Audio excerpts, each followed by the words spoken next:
হেমন্তের ফসল শূন্য রিক্ত মাঠে কুয়াশার চাদর মুড়ি দিয়ে আগমন ঘটে শীতকালের। সঙ্গে নিয়ে আসে ঝাঁকে ঝাঁকে অতিথি পাখি। আকাশের দিকে তাকালে দেখা যায় সেসব পরাজয়ী পাখি। লক্ষ্মীপুর সদর উপজেলা থেকে প্রায় 20 কিলোমিটার দূরে চন্দ্রগঞ্জ থানার 9 নং উত্তর জয়পুর ইউনিয়নের জলেশ্বর দিঘি। আর এই দিঘিতে এখন বিচরণ করছে অগণিত অতিথি পাখি। এসব পাখি কয়েক হাজার মাইল দূর থেকে এসে মোহনীয় করে তুলছে প্রকৃতি ও পরিবেশ। দিঘির পাড়ের আশেপাশে এখন অতিথি পাখির নির্ভয় বিচরণ ক্ষেত্রে পরিণত হয়েছে। শীতের শুরুতেই দিঘিতে অতিথি পাখির দল বেঁধে উড়াউড়ি, ছুটাছুটি আর ডুব সাঁতারের সুন্দর মুহূর্ত দেখে মুগ্ধ স্থানীয়রা।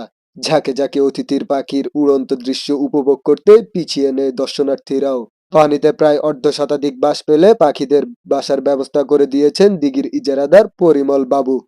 প্রতি বছর ডিসেম্বর থেকে ফেব্রুয়ারি পর্যন্ত পাখির কলতানে মুখর হয়ে ওঠে দিঘি ও এর আশপাশ।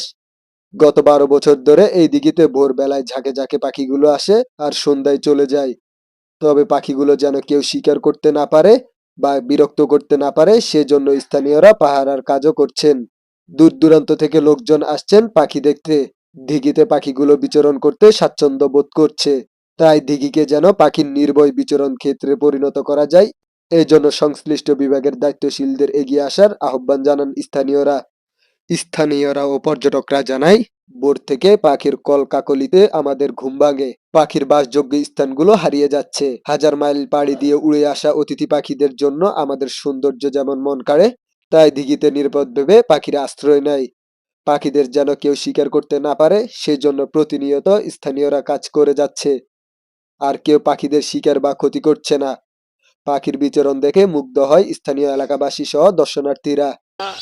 লক্ষ্মীপুরে অতিথি পাখি আসে, এটা দেখার পর আমরা দীর্ঘ পথ পাড়ি দিয়ে আমরা একবারে সকাল সকাল অতিথি পাখি আমরা দেখতে আসছি।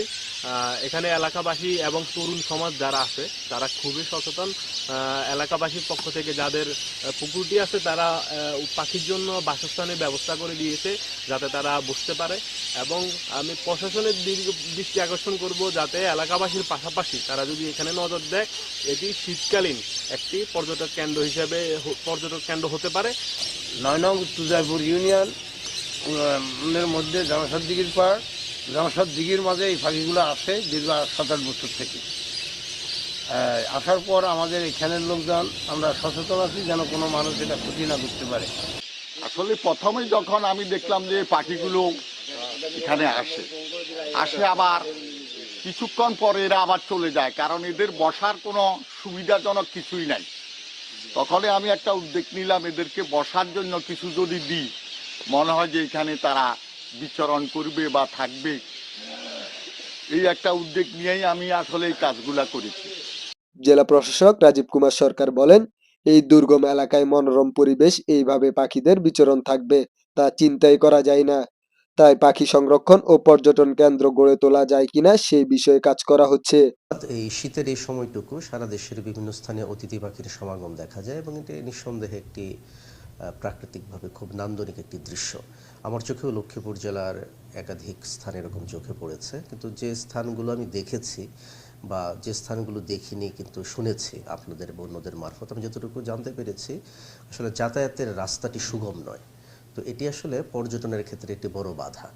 আমরা যে কোনো সময় যদি কোনো কিছুকে পর্যটন বা বিনোদন কেন্দ্র হিসেবে গড়ে তুলতে চাই, আমাদের শুরুতে যেটি ভাবতে হয় যে পর্যটকরা সেখানে স্বচ্ছন্দে যেতে পারবেন কিনা এবং সেই নিরাপত্তা আমরা তাদেরকে দিতে পারছি কিনা। তো এই পুরো বিষয়টি নিয়ে আমরা চিন্তাভাবনা করছি এবং খুব দ্রুত একটি সর্বাত্মক সিদ্ধান্ত আমরা গ্রহণ করব যে কোন জায়গাটিকে এই পর্যটন বা বিনোদনের জন্য আমরা চিহ্নিত করতে পারি। News desk, Lakshmipur Times.